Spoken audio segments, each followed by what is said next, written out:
Hello everyone, it's Chris, aka Taka, and it's time for an Apollo box. And they don't really label it as an Apollo box, so this is the Apollo surprise box. I think I'm getting it quarterly now, although this turned into a monthly because I got one end of December, end of January, and this is kind of the end of February, March kind of time. Because it got mailed out late last month. But now I should be getting it every 3 months. But last month they gave me that little tiny skull planner. That's in one of my offices holding little mints. And they gave me that model kit. I actually put those together. And overall it was a pretty good kit, other than there's a few fragile pieces that snapped. And drove me absolutely mad when they snapped. So, again, this is the $30 box, which is supposed to have a $50 value. They give you cards. Apparently I got $48.95 of value. And I can already see I got a pop. I got a Funko Pop. Whew. This is my only downside about their box. All these little tiny squigglies. Might help your box, but boy, they make a mess. So I got Jack Skellington. Yay! I love Jack. So we have the Nightmare Before Xmas Wobbler on the card, but it's not the Wobbler, it's just the regular Funko Pop. So they put the wrong one on the card. It's definitely a different one, but it's definitely the same style with the hand up, although this doesn't say it's the glow-in-the-dark figure, but I think they did pack me the glow-in-the-dark figure, because it's not white, it's that neon-y off-green white. So I'm thinking they might have accidentally packed the glow-in-the-dark Jack Skellington in the box, which I will definitely have to see, because obviously it's in a dark box for a while, so it's not going to just glow quite yet. But it doesn't have a stand, but it does stand on his feet are well balanced. So, considering how top heavy he should be. So they say it's the regular Jack Skellington, but I think I got the glow-in-the-dark Jack. I mean, they sent the wrong insert that says it's the Wacky Wobbler, but it's not. But it's still comparable, and it's cute. I can't remember if I put a Nightmare Before Xmas figure on my list, but it wasn't that figure, because you have a wish list on this site. And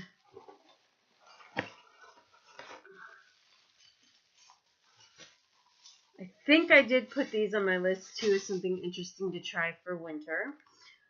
These are the hot chocolate on a stick.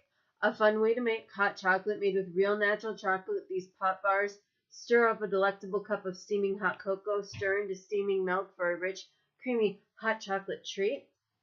And these are valued at $8.99. And one is dark chocolate, one is milk chocolate, and one is vanilla white chocolate. So those look interesting. I do love chocolate.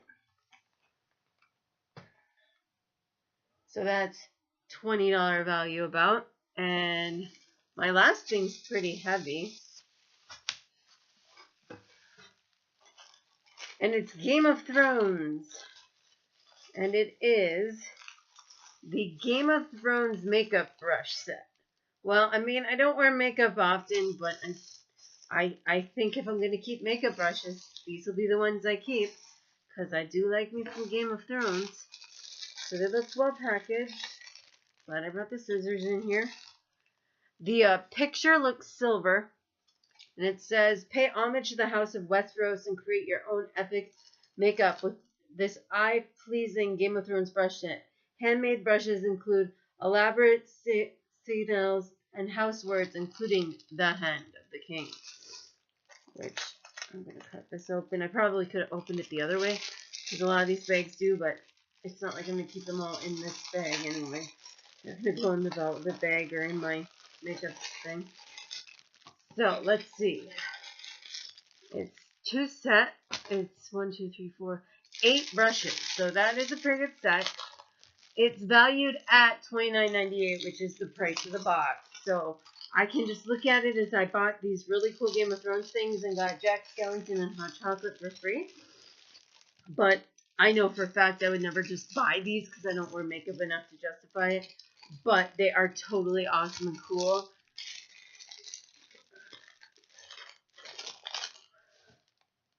Is it supposed to be red? Did someone try it already? What the hell? One of the brushes looks like there's some lipstick on it already. Oh well. I got in another box a makeup brush cleaning set. So I will definitely clean all the brushes before I use them anyway because my skin's so super sensitive I have to do that. So, the first one I have here is the Hand of the King, which I'm going to leave it in the plastic for right now. Well, I'll take this one out and, well, they're all got little details on them. So, I like that they sent it in a little Game of Thrones pouch, but it's not likely to stay in there because you can't actually see them in there. So, what's the point if you're going to put them on display? So, and it's kind of appropriate that this is like a bronzy tone because that's what the Hand of the King pin is. And you got the scrolling detail. And then for those of you actually interested in makeup, little angle brush there. And I'm going to try and slide these back so they're pretty neat. Because the thing is, while these are very cool and I do like Game of Thrones, I'm just wondering how you stored them to actually display them because you wouldn't actually want to store them with the thing sticking out because you then put all the pressure on the brush. So, just kind of interesting insight there.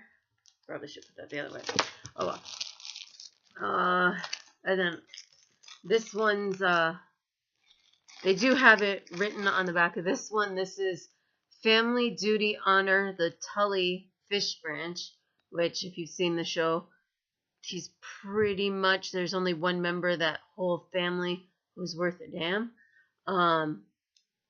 But that looks cool. And this is the end of the brush. Yeah, they did store them with the brushes up. So I put him in upside down. And then we have the sun one with like a compass through it. Unbowed, unbent, unbroken Martell. And this one has a different pattern on the thing. It's like a little diamond. It's hard to see. Then you can see this end for a brush. What's really funny is I could probably use these in my craft room more than a makeup, but I might just keep them for makeup. And then anytime I have to do makeup for anything, it'd be extra, extra special. So then we have the lion, which is obviously the House of Lannister, which I said right this time. I made a Game of Thrones box and totally messed up that name. I said Lancaster in it. I was really tired that day. So this is Hear Roar. But the thing more people remember about that is they always repay their debts. I do know they make another brush set, but as Harry Potter ones as well. And then this one's Fire and Blood for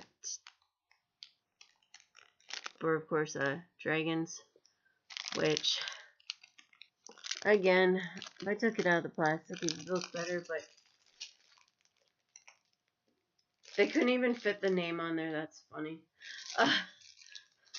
Targaryen, they couldn't fit it on. That's cute. Then this one is the Squid. We Do Not Sow Greyjoy. See, this one looks a little weird because it looks like someone's already used it. And none of the ones on the picture look like that. But I also note when they took the picture, there aren't any brushes coming out of two of them, which includes this one. So, then we have the Stag. Again, they're all a little bit different design, even though like the little engraving and the thing. So this one's, ours is the Fury. Wow, they made the last names really tiny. Baron Tron. Why can't I even read it? Oh well. It's a cute stag though. And then, of course, how stark winter is coming. Although it's kind of funny that they have him fighting the stick. It kind of looks like a walking stick, but with the wolf the wrong way. And again, so again, I probably wouldn't have spent 30 on this normally, but because it was part of a surprise box, I'm still satisfied with it, even though I don't wear much makeup, because it's still such a cool set. Like, I can appreciate the quality in that. Again, if you like this, it is on their site, Apollo Box. And they, again, I know they at least have another one that's Harry Potter wands. If you're interested in that, and you actually do makeup more than me. So overall, really good box. You know, I don't wear makeup, but I do appreciate the set. It's quality. I love me some chocolate, so this should be interesting to use. And again, I got a different Jack Skellington than it said on the package, but I got the Funko Pop, but at least he looks good with a Funko Pop because he kind of looks like a Funko head anyway, because his head is so much larger than his body in the show anyway. And I didn't have a Jack Skellington figure anyway. I have a little plushie, mopey one, but I did not have a figure, so this is cute. Again, it looks like I may have gotten the glow-in-the-dark one, even though it's not labeled, but he looks like he's glow-in-the-dark. So I will let you know in the comments if I can get him to glow-in-the-dark after. I'll leave a link below for the site. Thanks for watching.